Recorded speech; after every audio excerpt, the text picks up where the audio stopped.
A lot of this isn't going to make sense to you, and I'm sorry about that. I'm just going to start at the beginning with the house.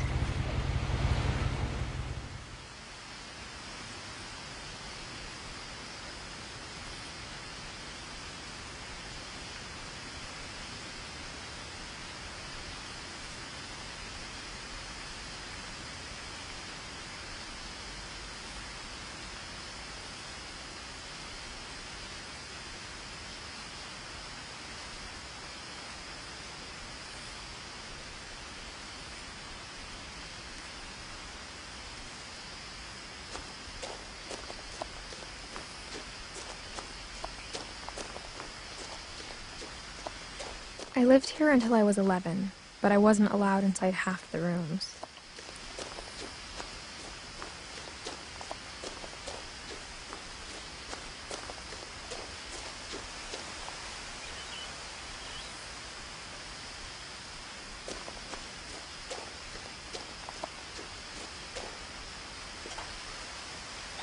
Inside the mailbox were bills from 7 years ago, marked urgent, open immediately.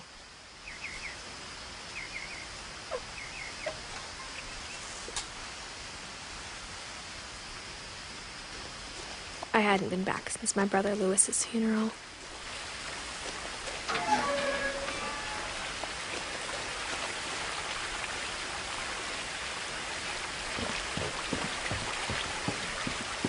In her will, my mother left me a key, but didn't tell me what it unlocked.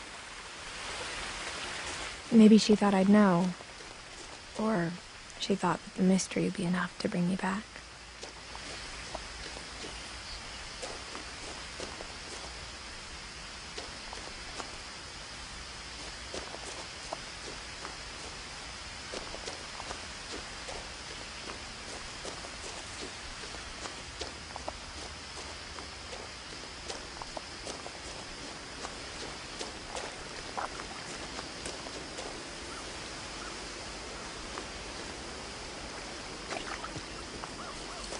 The truth is, even after I inherited the house, I never thought I'd come back to it.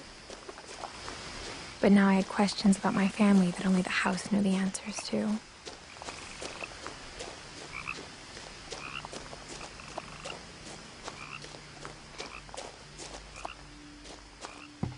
The woods around the house have always been uncomfortably silent, as if they're about to say something but never do.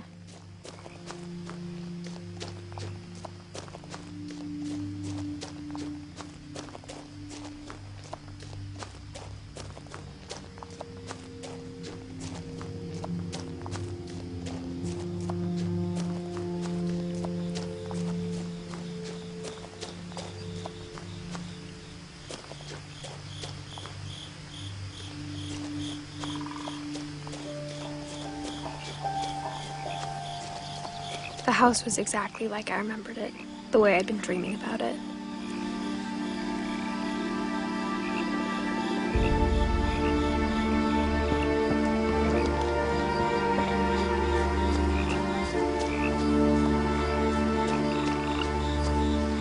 As a child, the house made me uncomfortable in a way I couldn't put into words.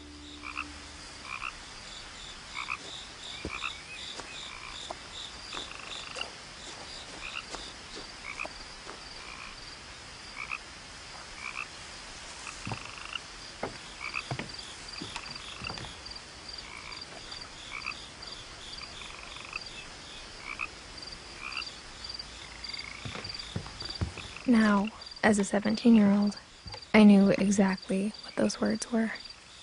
I was afraid of the house.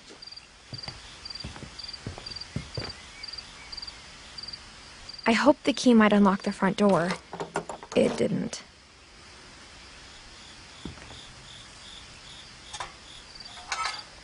Looking in, I felt like the house itself had been waiting for me.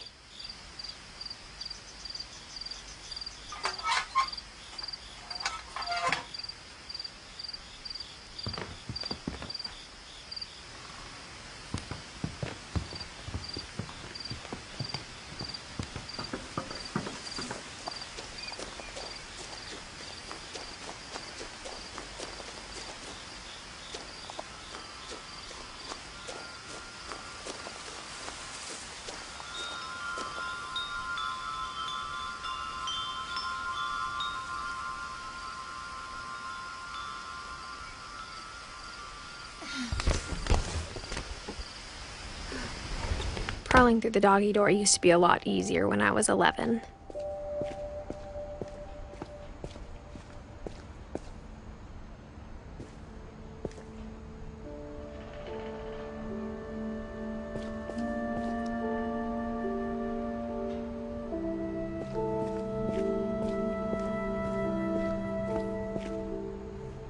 The power had been turned off the night we left. For the first time in years, I felt like I was home.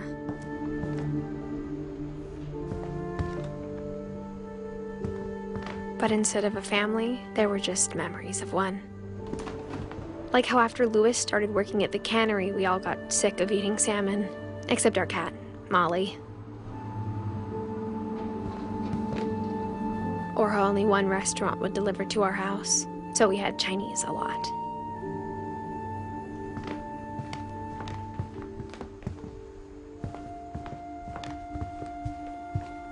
The table was still a wreck from the night we left.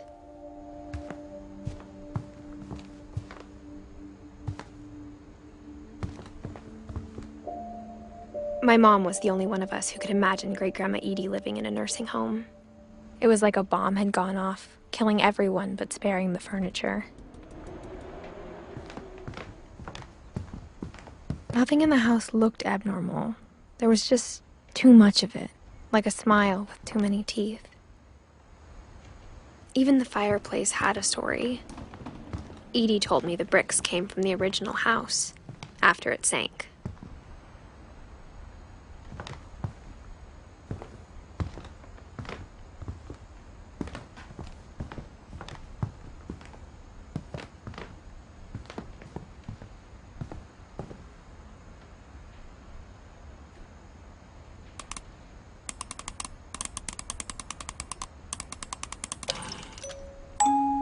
Great-Grandpa Sven built a music box for Barbara, along with the rest of the house.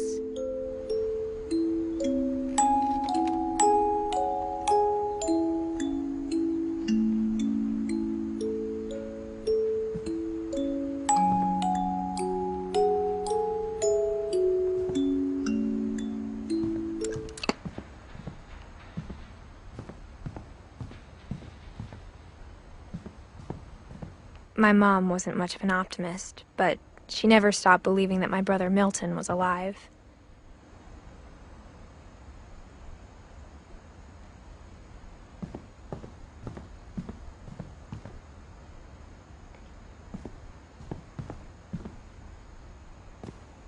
After Milton disappeared, Mom sealed up all the bedrooms. Then Edie retaliated and drilled peepholes.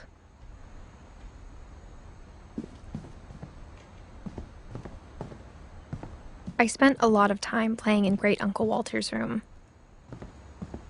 Louis told me there were secret passages, but I never believed him.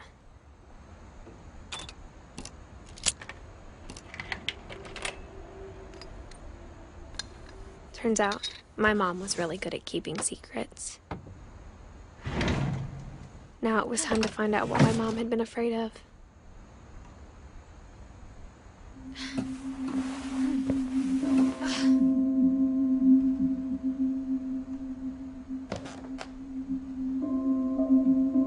Reading this, maybe it sounds like I had a plan, but I had no idea what was behind that door.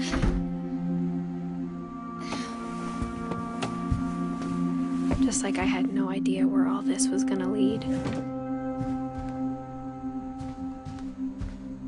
I grew up looking at Molly's room through the peephole. I got the sense Edie had spent a lot of time here.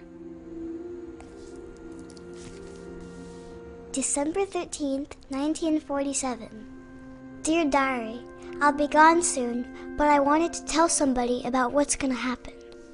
It started when Mom sent me to bed without dinner. I woke up and I was starving, so I looked around for something to eat.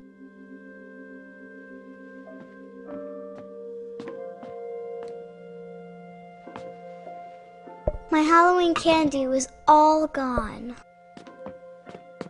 The gerbil food was dry, but I didn't mind it.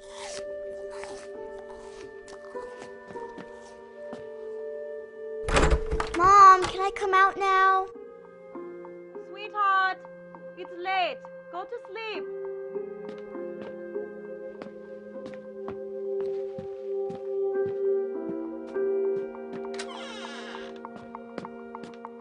I kept eating and eating.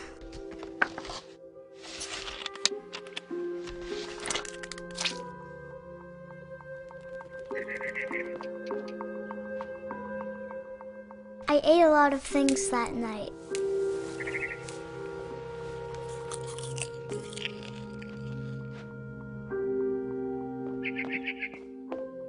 Then I heard chirping outside my window. It was a barn swallow going back to her nest. I reached out for her.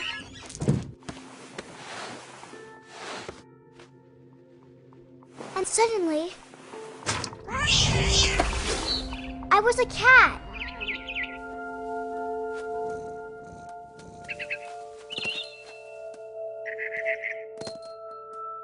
I tried to be quiet, but the bird was really scared.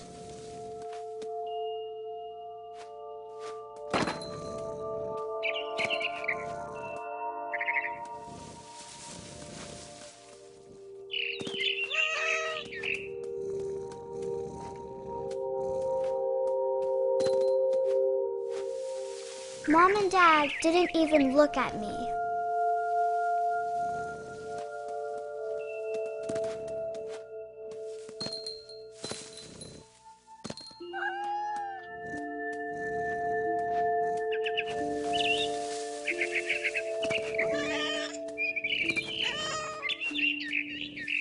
I jumped and I almost got her.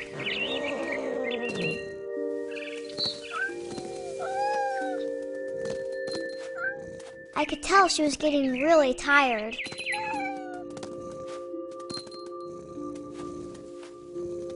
Now I was up in the big tree. I promised Dad I wouldn't climb it anymore. All I cared about was eating that mama bird.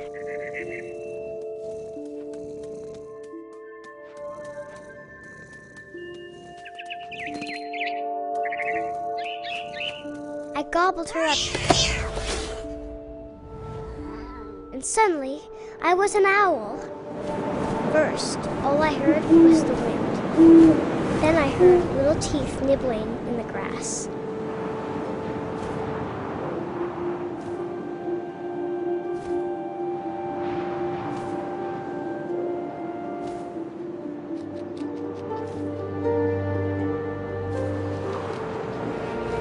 Rabbits.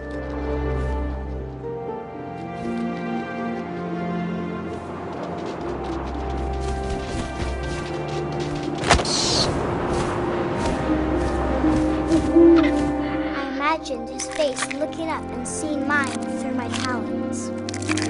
I swallowed him up, and I didn't chew one bit. Then I flew off to find something bigger.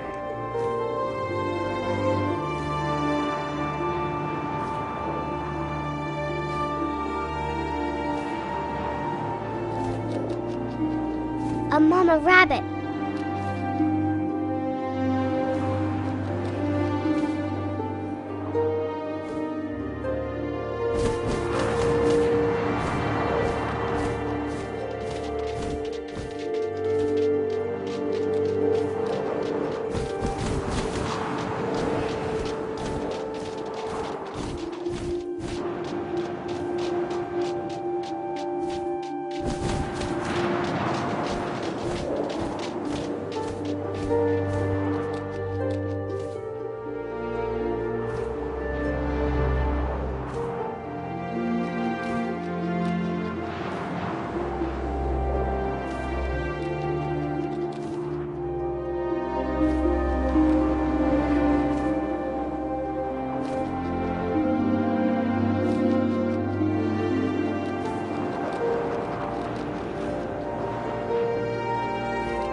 She was almost too big to carry. I started choking, but I couldn't stop eating. And suddenly, I was a shark.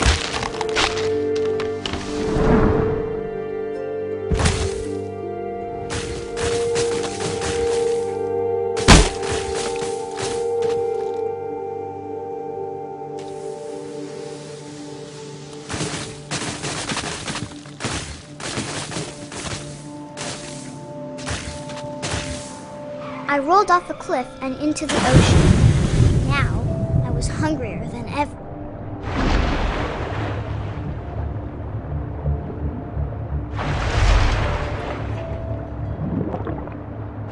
I wanted fat, juicy seals.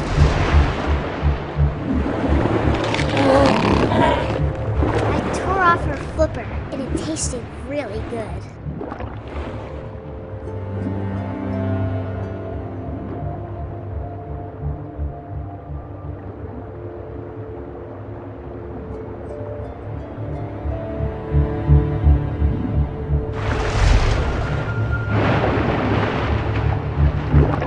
Grabbed on tight, but I was so hungry, I jumped out of the water.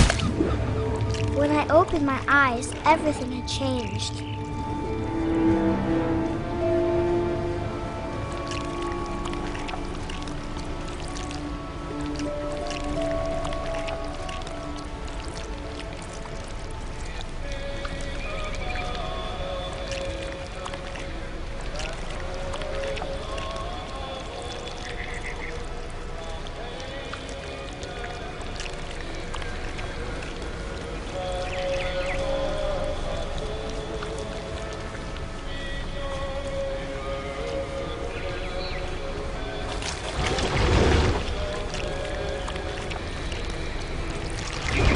A monster, and I smelled people everywhere.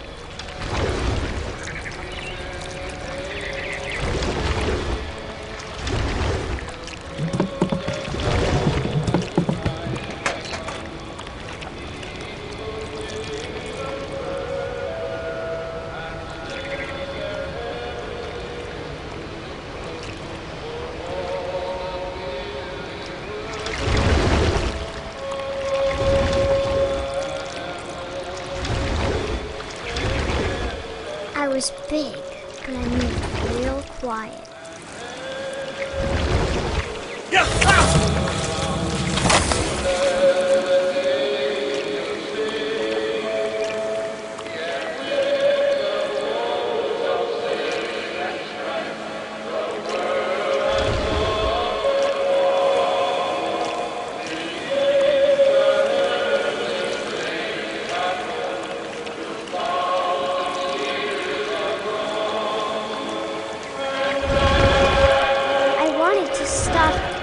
I didn't.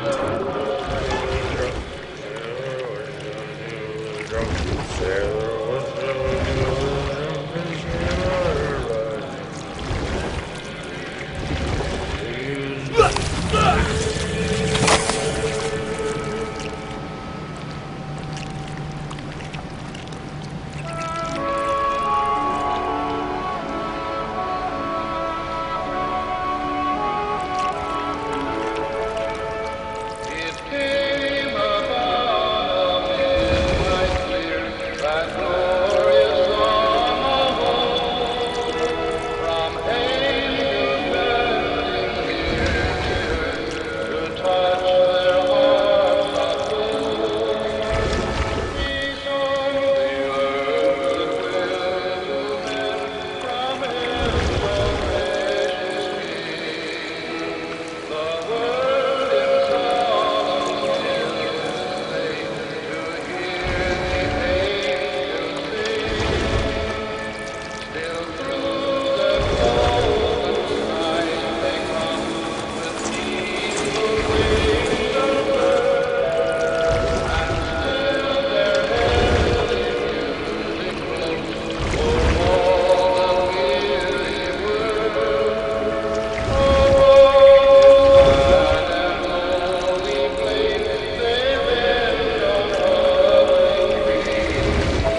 last passenger, I was still hungry. And across the water we smelled something new. Something I had to have, so I swam towards it.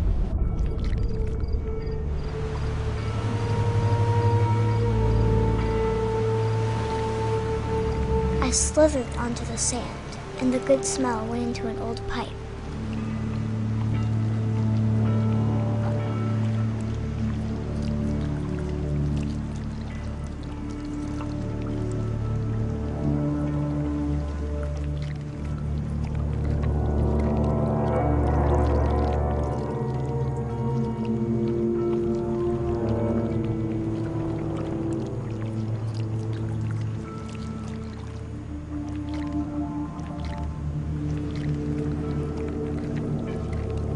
I got closer and closer.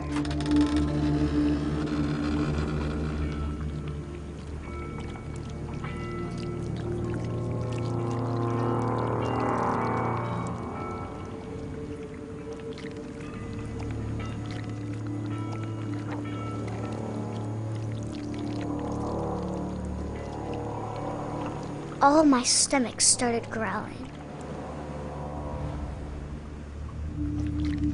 And suddenly, I was me again. I held my breath for a long time, but I couldn't hear anything. I think it's waiting for me to fall asleep. But it's not going to wait much longer. It needs to feed, and we both know I will be delicious.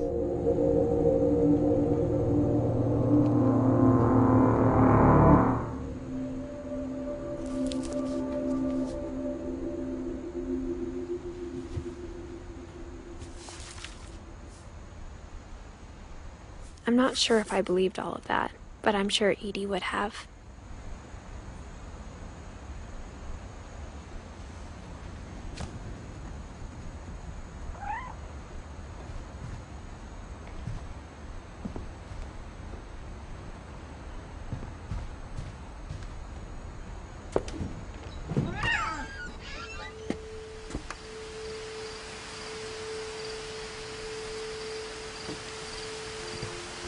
This will be obvious later, but my mom never told me any of these stories. Edie would have, but Mom didn't like bringing up the past. Though, when we adopted a stray kitten, she was the one who named it Molly. I spent a lot of time in Great-Grandma Edie's room.